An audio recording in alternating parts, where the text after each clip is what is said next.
You know what? In this case, you don't, Duncan, because I changed my mind halfway through. Okay. I don't know if you're allowed Okay. to do this. Yeah, you can. Go for it. Okay, so I recognize halfway through. I can make a better point than this. Okay. And this, so it was. By the way, in that case, I'll just say this. His other point literally said, my fucking pick'ems. Like, and I was like, bro, like, you have to at least make points on the show. Okay, what are you changing it to now, Anders? That's so self-indulgent, it's ridiculous. It was.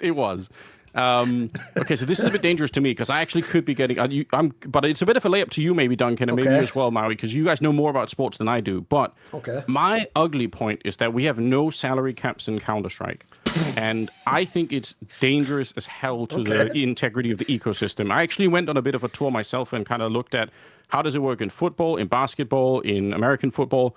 All these different sports have some version of either salary caps or what you would call financial fair play to basically stop the teams from savaging each other to the point where, there's no sport anymore because everyone is, busy infighting.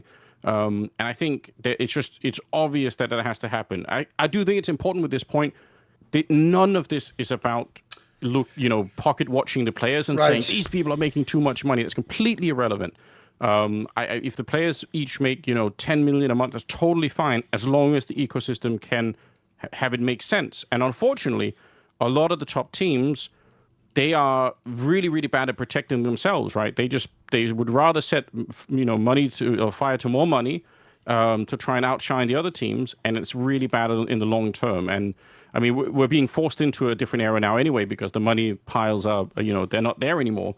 But I think we have to have that conversation at one point. And as far as I can tell, there doesn't exist a sport where there's some variation of it. There's a luxury tax instead for Major League Baseball, and I feel like a lot of people complain about that because the Dodgers and it used to be the Yankees would just pay the luxury tax. What it was is that there was just a number, and if you go over it, all of the money that you're spending. I don't know the rule perfectly, but I'm pretty sure it was anything you went over that price, you're now all the money's just spreading to either teams in your division or teams that are in your. I think the idea is it goes to the other teams because that's like a way to make it fair or something, right? Yes. Yeah, it goes to your competitors. So in CS, it's an interesting point. I mean, I think there's something. I don't know if Thorne could get into the stuff with the Premier League and world football because I'm not really as familiar with that. But it's made in terms of what it's done to baseball has been. Pretty much like the Dodgers just feel like they're kind of set to win every single time. Sports are a little bit, there's obviously variables there. People can get injured. People don't always perform up to expectation. But because baseball is also such a sport where it's almost like a series of 1v1s over and over again as people are going up to bat and then go against a pitcher, you kind of, through the aggregate, are able to get if you get the percentages roughly that you should be getting from the players that you pay a lot of money, you can buy victories in a way that's a little bit it's actually a little bit more straightforward than a game like basketball or Counter-Strike, where there's the synergy between individuals is much more at play in a live environment than baseball, which is more it's almost like a turn-based sport in my opinion. And yeah, I think so I think that aspect is like you can't really buy chemistry. I think Falcons have learned that the hard way, that even though they are clearly spending the most of anyone, including their coach, they didn't necessarily, it doesn't bake in having perfectly aligned philosophies for playing the game that are synchronized between all of the players simultaneously so they can collapse in high pressure moments. And the future of that is a little bit of a scary prospect.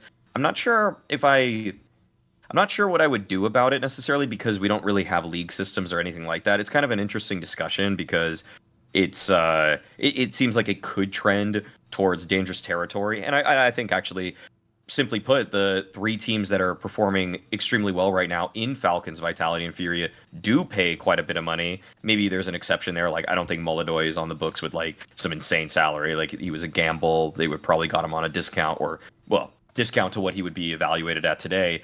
But there's still teams that are punching well above their weight for their salaries. So I don't think it's a worrying sign. It's a worry just yet.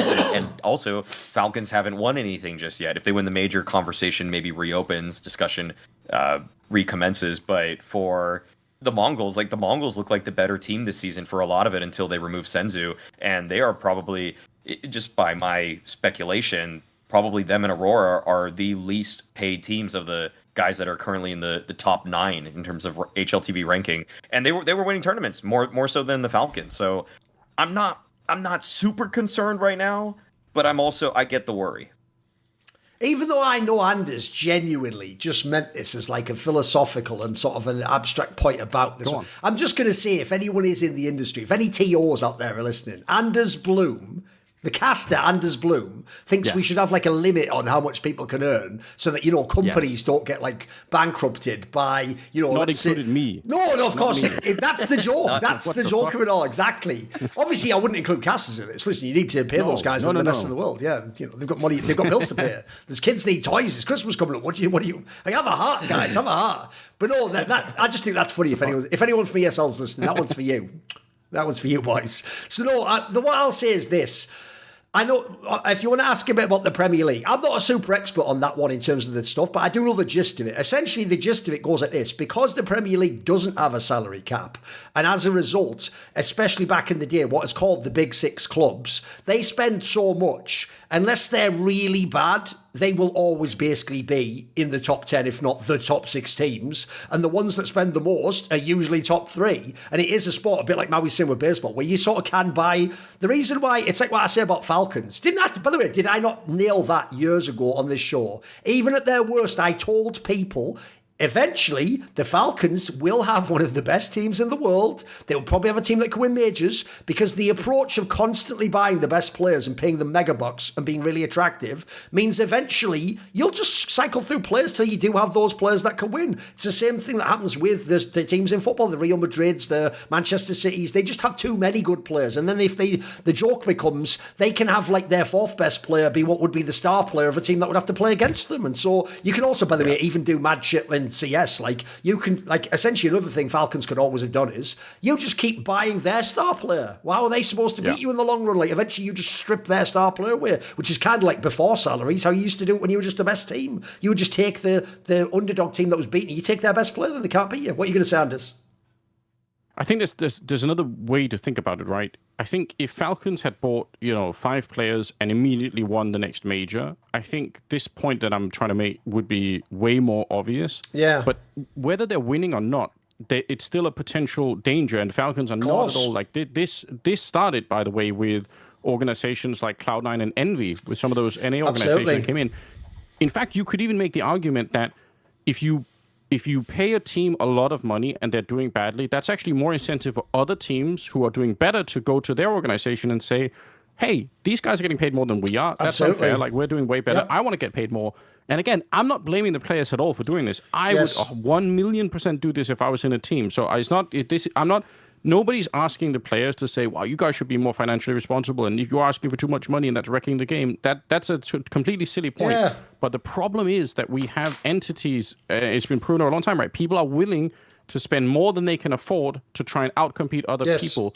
And that's self-defeating over, like, for the game as a whole. It's self-defeating over the long course of it. By the way, 2 things. One, that literally to this day is one of the biggest problems I can tell you with pro players and orgs. Pro players still think they get paid based on how good they are. So if they hear someone in another team that they consider worse than them gets 25k, then they have to be on 30. But it's like in our org, we don't have the money for that. Like, and also, as Anders says, maybe the other org doesn't have the money. Maybe they have like a year's runway left, and if they don't win like the fucking major or get 2 more sponsors, they're bust. And so, but the problem is, it's really hard to explain that to the player because he just sees the game. And I can tell you, to go back into the Premier League angle, this is what the financial fair play rules try to do. Look, I imagine the clubs would tell you they're unfair and stuff, but the idea is good. Basically, the premise goes like this. Because there isn't a salary cap, instead what they do is there's 2 key factors. One is there's a requirement that over a 3-year span, you have to break even. So that means, I'll give you an example. Pimp's favourite club, Chelsea, sometimes spends the most, but they also sell fuck tons of the star players that didn't work out for quite a lot of money. So in the end, their net spend might not actually be that bad, the plus minus once you add it all up. And also, there's an aspect which says that you can't spend beyond your revenue. You can't just have as we're saying, 20 million coming in and then you spend 100 million. So what happens, for example, with someone like Chelsea is they also are a very popular team. So they have all the packed ground and they sell all the shit and everyone buys the jerseys. Now, if you want to know the number one team in the English football for the last 10 years, Manchester City, the reason they're in trouble with these rules is because they're Saudi owned. Funny, fitting conversation with the Falcons. That's what people claim they've broken the rules on. People claim they've done cheeky stuff, like have the owners do a semi-fake sponsorship so that the revenue goes up and then you can just use that money to buy the players. And then also, as a result, if you saw how many players they've bought, it's I don't even know if it's possible they could have broken even on this, but they just had too many players. Like I said, mate, they had someone on the bench who was played for England and who now was the star player of another team. He was just on their bench. He didn't even get to start, but he would be a starter for any other team. So that I know what the issue is. And if you want to relate it to CS, Anders has sort of touched on it. The real problem is, especially back in the day, it was the VC angle. Because the problem was, if you are an org, the difference of Falcons is the Saudis comes from oil money, so they can run this for a while. But a lot of esports orgs were always 1 or 2 years from being bust. Remember that story with fucking Heroic? Where the story a few years ago was Heroic, if they don't get millions, they just shut the whole team down in 6 months. And apparently they got in the investment, it was fine. But in that scenario, you're essentially allowing people, when we both compete for the same player, you're seeing that because the player doesn't understand that, if I say to him 30k and then you say 50k, it doesn't matter if he looked at our books, he'd go, wait a minute, this will only last 6 months if I join your team.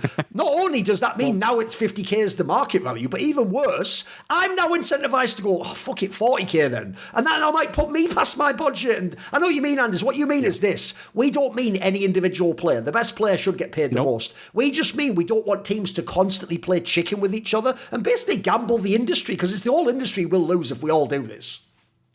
And listen, I think you could even make a pro-player argument for why this makes sense. You almost just made it, right? Which is that actually for the players as well, would you really want to get paid 50k a month? But like you said, for 7 months and then your organization blows up and everyone is fired. And I'll even give you a cheeky one, Anders. I won't mention names. You could guess some of them. Some of them are Russian. I even think we're doing a really suspicious thing in CS, which is you sign someone to a massive contract for loads of money, but all the contracts say you get paid half as much if you get benched. There's some people very suspiciously get benched for a long time, bro, who could play in the team.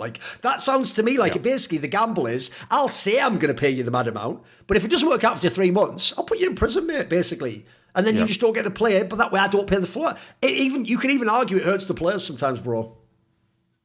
Yeah, I think so. So it's obviously an immensely complex topic. Absolutely. And like I said, it'd be interesting to do a full breakdown. I did it a little bit myself at one point, but it's just there are different models in each sport, and I don't know, maybe Counter-Strike probably would need its own model. I don't think we could just rip one off from the other from the other places, but it needs something.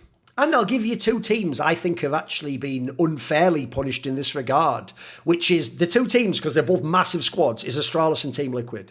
Because since they've both had squads that were super teams and good rosters not work, the expectation from fans, cause of the Falcons of the world, is just buy another super team. Everyone makes that joke to Falcons, just one more superstar. You guys just want one more super team. Every time Team Liquid fails, you want them to sign Dexter Elise. What are you doing? Where would they get the money to do that 2 times a year? They already did it once. And remember, those contracts, as I just said, when you fire those players, that gets awkward. Now, does anyone want to buy them? By the way, that's even the thing about the financial fair play in Premier League that doesn't work, unfortunately. If you buy a really good player for loads of money, but then he's not very good, well, obviously, if you need to make the money back, it's really hard to sell him for that much money. So you also get problems like that too. So that's why they implied it. They made it so you'd be more responsible when you sign people. You wouldn't just sign them willy-nilly, basically, and like Falcons can, and then just say, sorry, you're on the bench, lol. It's wait a minute, you were supposed to be a top player. So I think it's a good point, by the way. But also, fuck my pick'ems. Listen, I made it so. That's how I am, and I've always been this way. If I'm getting wrecked at an event, that's a fucking travesty. This is injustice. But if I'm doing all right and Richard's getting wrecked, you're getting wrecked. So I'm fine with it. I think Pickham's are totally fine. I'm all good. If Legacy had won, though, I'd go mental, though. I'd have had that as my bad point. That's the thing. As soon as I'm out on a stage of pick'ems, I actually just low-key hate everybody that's on that influencer sheet. Just so fails. It brought me more joy than almost anything when I found out. I think that during stage 3, when it was just Ash at the Austin Major and he failed it, I was like, Thank God, no one got diamond. That it's like no, there's nobody. Only nobody's got diamond at that point, so I don't have to feel that bad if I didn't get it. Basically, even though it's totally abstract and there's no money involved, we're all like crypto haters. Where if I was shitting tanks, we want everyone to just fucking get wrecked and I lose all their bags. Like. Yeah, exactly. And low key, one thing I will always say does mildly piss me off. It doesn't really, because I never understood why it would go up. But I actually did have that story, and this back in the day, where a certain individual in esports did have loads of Bitcoin, and they were like, it's already up to 2,000. And I was like, well, it's already 2,000. There's no point me buying in. And they were like, no, you should buy in now. I'm like, you idiot, it'll never go higher. And then like when it was like 100K, I was just like, yeah, fuck. Wait a minute. Suddenly that 2K looks like the $1 it used to be. What was I thinking? Anyway, whatever. It's all good. Although I will say, another person, Anders will know who this is. There was another person in esports I think's a bit of an idiot, a bit feckless. And they had probably the funniest crypto conversation I've ever heard, which is they were going to the person who had all the crypto and it was worth like 200K. They were going, oh, right, yeah. So I just buy the crypto like this and it goes up, doesn't it? And he goes, well, I mean, I can't guarantee that. And he goes, well, then what makes it go up then? And he goes, well, again, like no one, it's a market, isn't it? No one knows. And he goes, so should I buy it now or not? And he goes, well, I don't know. You know, you could if you want. And he goes, but then what if I don't buy it? And it goes up. And I was going, fuck, get them. It's fucking gambling. Just get the point. Like the first time. But if it was guaranteed it went up, we'd all just fucking do it. If it was like a video game item, we'd just buy it. What were you idiot? Like how naive was that guy as how he thought the world worked? Like, just tell me which harvest will come in next. What will it be? Like, no one knows, mate. You know, that's the skit. That's more cool, funny, interesting clips based on topics from my content. Well, subscribe to this channel then, or, you know, be a pleb and don't.